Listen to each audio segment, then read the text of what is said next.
Design of bush and pin type flexible coupling. Bush and pin type flexible couplings take care of misalignments. The flexible medium, that is bush in this case, acts as shock absorber. Using this type of couplings, electric motors can always be flexibly connected to direct driven machinery. So here we have an exploded view of a bush type flexible coupling. Here we have the flange, bolt holes or pin holes. So here actually you know that this is called pin. Here we have bush over the pin body. This is smaller diameter of the pin. Here actually we have larger diameter. It's not visible. So we'll see later on. So here this is larger diameter of the pin.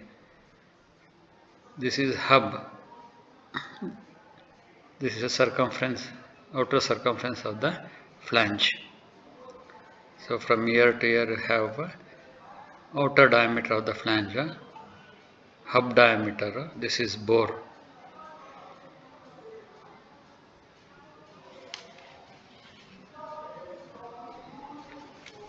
The cross section of a typical bush and pin type coupling is shown here. So here you can see the pin from here to here, a larger diameter, a smaller diameter.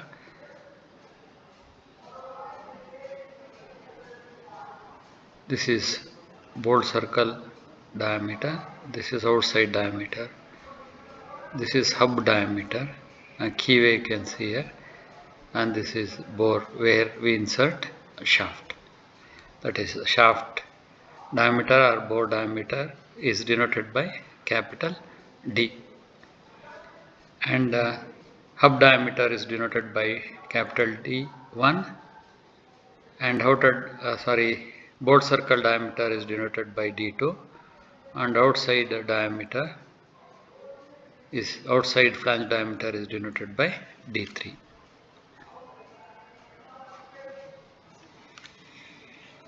So here we have smaller diameter of the pin. It is also called diameter of the pin at the neck. This one. So here we have larger diameter. This one is brass bush. The other one is rubber bush. You can also have branch bush here.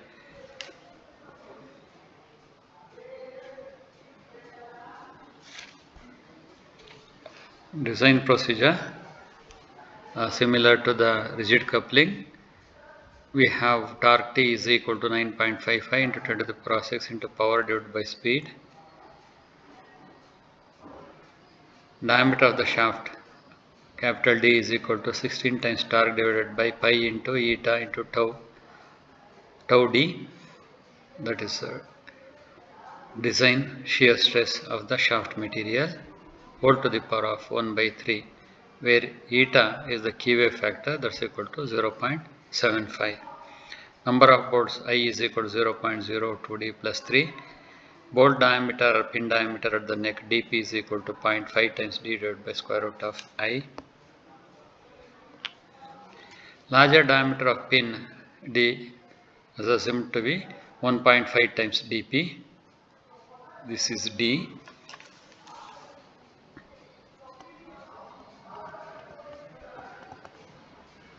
This can be taken as 1.5 times dp. Length of the bush, outer diameter of the bush. D prime is the outer diameter of the bush.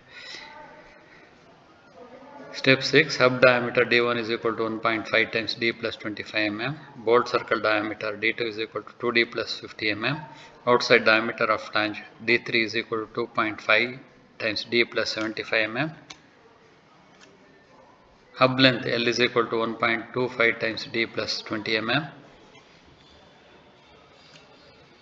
So in order to find out the outer diameter of the rubber bush, so D prime, so let us assume 2 mm thick brass bush and 10 mm thick rubber bush. So outside diameter of rubber bush D prime is equal to D plus 2 into 2 plus 10. So here this way can take a thickness 2 mm and rubber bush thickness as 10 mm. So 2 plus 2, 4 and 10 plus 10, 20. That's what we have, 24 here. 12 into 2. So force at each pin F is equal to 2 times T divided by I into D2. D2 is the board circle diameter. T is the torque. Length of rubber bush L is equal to F divided by P suffix B PB into D prime. PB may be taken as 1 MPa or 1 Newton per millimeter squared. Length of the rubber bush can also be approximated as the outer diameter of the bush. Step 14. Thickness of flange is equal to length of rubber bush.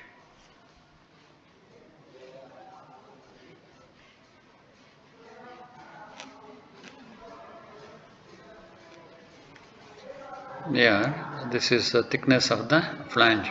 That's equal to length of the rubber bush.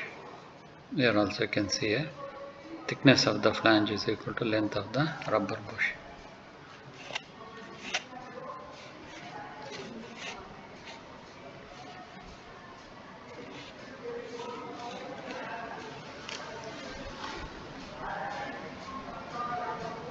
Step 15. Check for stresses in the pin. Shear stress in the pin tau p is equal to 4F divided by pi dp squared. So as we know that dp is the diameter of the pin at the neck.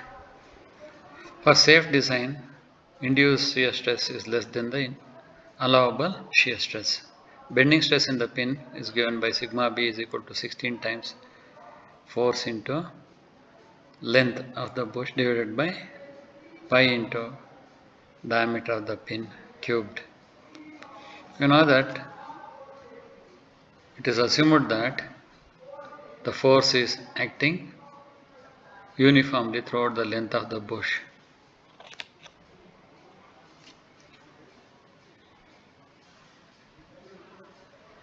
For safe design, induced bending stress must be less than the allowable bending stress. Maximum normal stress sigma maximum is equal to sigma b by 2 plus square root of sigma b by 2 whole square plus tau square p.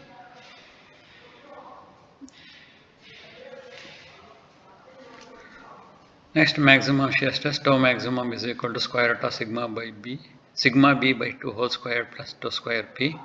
For safe design, so induced shear stress must be, that is, induced maximum shear stress must be less than allowable maximum shear stress. Otherwise, the pin is not safe. Increase the size of the pin and repeat check for stresses, above stresses. Design of key. Length of key is equal to length of hub. Width of key can be obtained by B is equal to 2 times T divided by tau L into D, and height or thickness of key H is equal to 4T divided by sigma B L into D. Sigma B is nothing but sigma C, that is crushing stress. The other way also we can do that after knowing the length of the key, the length of the hub. We know that based on the diameter of the shaft, so we can obtain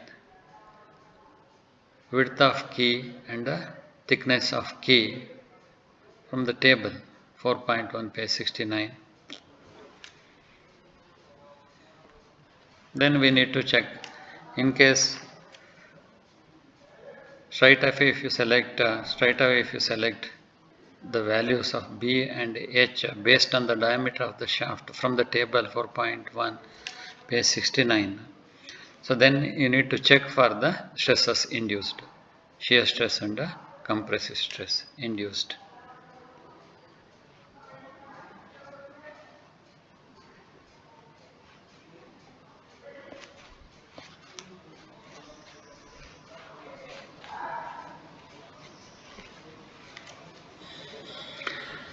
Step 17, check for induced stress in the flange. So using this expression, this tau is nothing but tau F So tau F is equal to 2 times T divided by pi into d1 square into T. Thickness of flange is equal to length of rubber bush. So for safe design, individual stress in the flange must be less than the allowable stress in the flange material. Thank you.